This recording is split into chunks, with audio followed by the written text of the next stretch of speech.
This is a family-owned farm, and this is my daughter Aileen, my wife Maggie, and then I have the rest of the family. Gisela Mendoza, her daughter Giselle, her son Rogelio, and ¿Y ella? Gisela Mendoza. Ok, ok. Y, then we got Ramiro. We started in 2012. But in reality, it begins in 2011 when we did a testing in our house backyard. And the whole idea was because my wife was complaining about how peppers and tomato taste in Virginia, because normally they're coming from places far away or from different countries, and they're not tasty as the one that we grow in the state. I went to USDA and asked a question, and then Melanie, she's in charge of the USDA office in Suffolk. She recommended me to Mr. Cliff Slade, and that's how everything started. And since then, he's the one that helped me through the whole process, how to, get all the contact with Dr. Rafe, growing the plants, and also he came on 2012, teach me how to do the rose bed and the whole process, and that's how we all started in 2012. So in 2012, we started growing peppers and tomatoes, trying to see what actually adapt in the state, and especially in this area, peppers is the one that adapt better, and we failed with the tomatoes. But now, we got this new type of seed, and actually it's doing better now since 2013, and now we're going 2014. As you can see, they don't got no disease, and they're doing great. So right now, our market is well, in 2012, 2013, we started, since we're new to the agriculture. We actually target the Hispanic community first, but now we actually expand into a different area, different communities, and so hopefully this year we can start with the farm to school program and other programs out there in the state.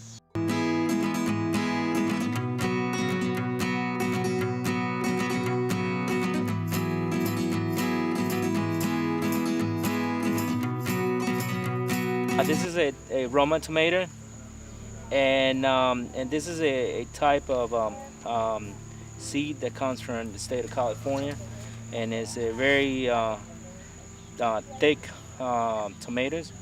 And in 2012, we had one, but it did good.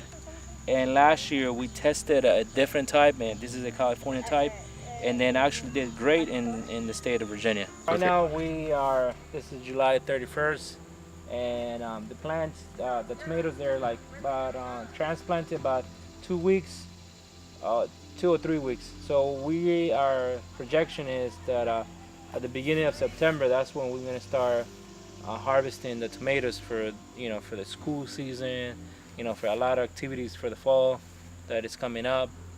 And plus, we got the Hispanic month, which Martina already called me and asked me, if we're gonna have vegetable for that season. right, good. Because a lot of festivity across the U.S. But when we started in 2012, we didn't have no idea how to keep the deers out. So what we did is that we came out with this system with the fishing line. It's very clear, so and thinner, and we choose the heavier grade, the 60-pound. You can buy it at a local store, and so far, we don't have problems with deers, and we put too much tension. That way, if a deer comes, then it'll feel it, and it will hit their body, because it will make the noise, and they just move away.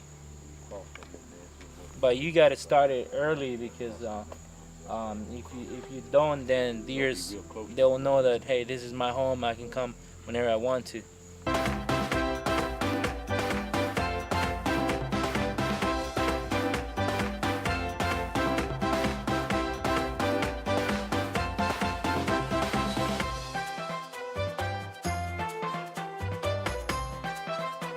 Yeah, well, this is in 2012. We actually did a black plastic, and we actually learned something in 2012 that when it's very hot, the plants has a tendency to stress out more.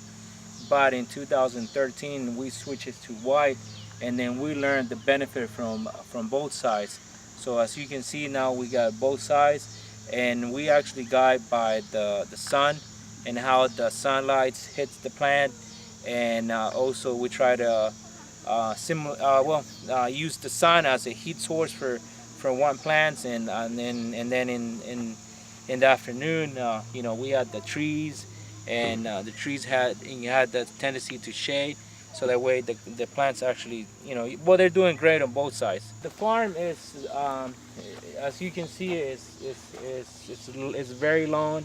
It's about 465 feet long, and wide it's about 136. So on the first year, we actually had the lawn beds, and what we learned is that it was taking more time for the pickers, and also as working on, with the plants, to go from one place to another one. So the next year, 2013, is when we actually split the farm in two phases. One is phase one, and the other one is phase two.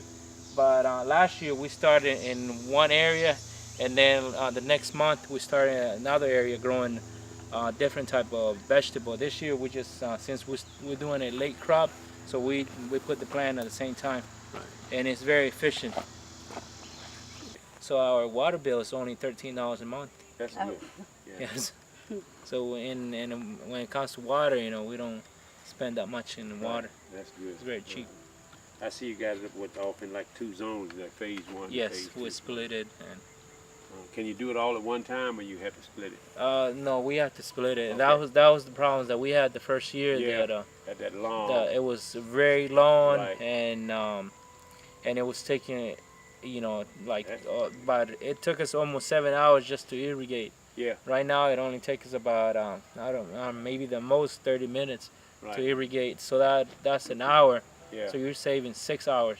Right. How many that's beds are in each side? Each side has 24 bed. Okay. One of the biggest problems that we're having in the state of Virginia is those heavily thunderstorm that when when it hits the tidewater area, actually wash everything away. As you can see on between the beds, it's washed, and I don't know, this year grass is not growing faster. I don't know, because it washed everything away.